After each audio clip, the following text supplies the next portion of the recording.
Thomas Piketty, Capital in the 21st Century.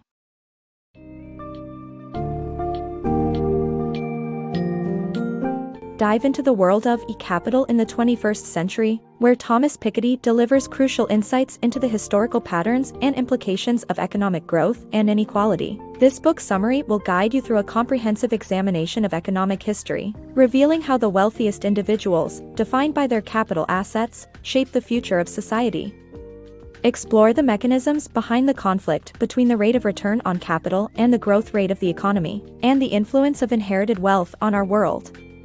By analyzing the effects of two world wars, the Great Depression, and the impact of modern economic development, you'll gain a deep understanding of the evolution of economic inequality and the need for progressive reforms.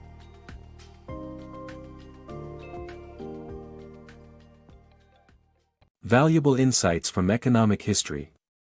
Economics can be a complex subject, and theories and hypotheses don't always make sense of modern issues. In such cases, economic history can offer extensive knowledge and valuable insights. The author emphasizes the importance of gathering historical data and patterns to identify the mechanisms at work and gain a clearer idea of the future. Studying history is more effective than finding scientificity through mathematical proofs of theories. The historical landscape encompasses everything from statistics to references in classic literature. It is crucial to know where and how to look for patterns. The wealth gap. The book sheds light on how the rich keep getting richer by exploring the concept of inherited wealth. The author explains that the wealthiest people derive their riches from owning assets and earning money from them.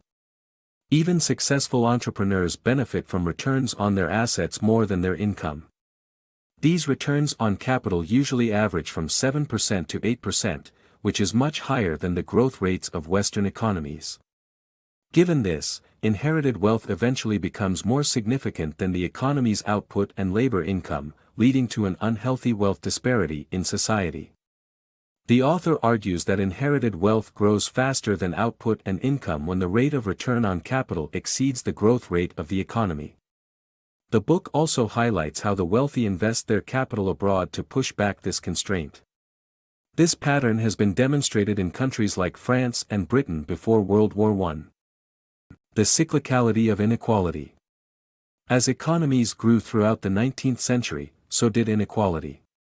To address this, the U.S. introduced progressive estate and income taxes in the early 20th century. Two world wars and an economic depression impacted both Europe and the U.S., leading to higher taxes on the wealthy. This, coupled with the destruction of old capital assets, led to reduced inequality in the second half of the 20th century. However, wealth inequality began rising again in the 1970s, suggesting a catch-up process is underway. Once a country reaches the world technological frontier, growth rates of not much more than 1% per year are typical. Conversely, it is difficult to find capital returns falling below 2% to 3%, meaning the dominance of our greater than G inequality in capitalism. The discrediting of Kuznets curve. The Kuznets curve suggests that initial industrial development causes temporary inequality. However, this theory has been discredited as inequality has returned. The idea that the capital-labor split was stable was favored by both conservative and liberal economists, leading to the neglect of data. During the Cold War, the benign interpretation of capitalism was necessary for capitalism to win the post-war ideology contest, resulting in sterilized research on capital and inequality.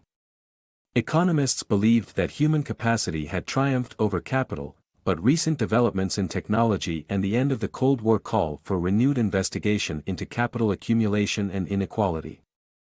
The role of inheritances in society.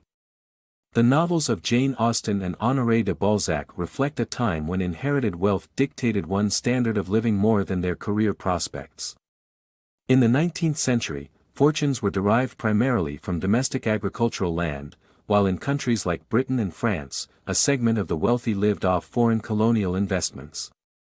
In contemporary times, rising property values mean an individual's inheritance or family wealth plays a bigger role in their middle-class prospects.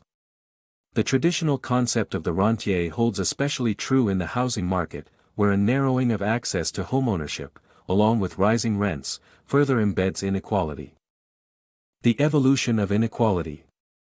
This book explores the factors that have contributed to the rising inequality we see in the world today.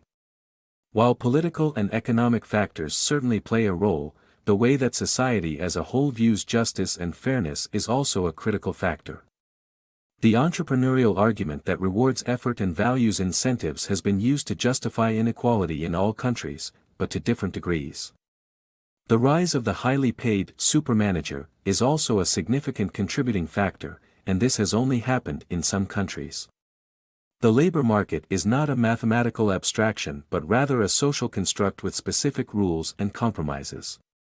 In modern times, inequality has changed dramatically from 19th-century inequality. Top earners now make up a greater proportion of the wealthy, and income from sources like dividends and capital gains is no longer the primary source of income for the top 1%. Instead, most of the 1% relies on earnings alone, reflecting the massive rise in executive pay.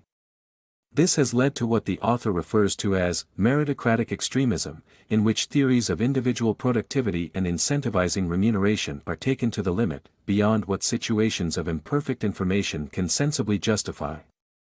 Furthermore, inequality has stretched from the other end, with low-paid workers not receiving a proportional share of recent economic growth.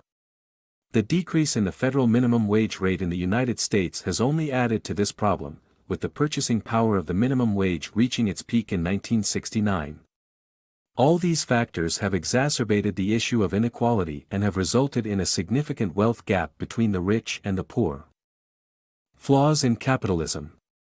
The article discusses how the accumulation of wealth and power by the mega-rich due to the mechanical dynamic of R exceeding G is a fundamental flaw of capitalism that needs correction. The solution proposed is to implement a wealth tax to level the playing field for new entrepreneurs and target tax avoiders.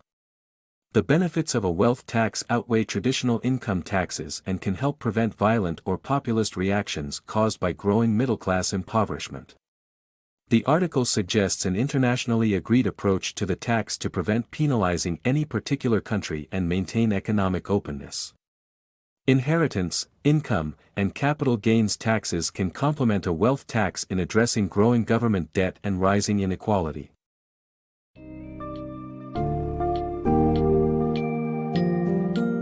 Capital in the 21st century has led us through an insightful journey of economic history and its impact on the modern world. We've seen how the wealthy and their capital assets can define the future of society. As the returns on capital outstrip economic growth, inherited wealth becomes increasingly significant, ultimately leading to greater inequality. Societies must confront this challenging dynamic and consider progressive reforms like wealth taxes and complementary measures to level the playing field and promote economic fairness. With growing discontent among the middle class and the continuous rise of inequality, it's crucial to address these issues and strive for a more balanced and equal global society.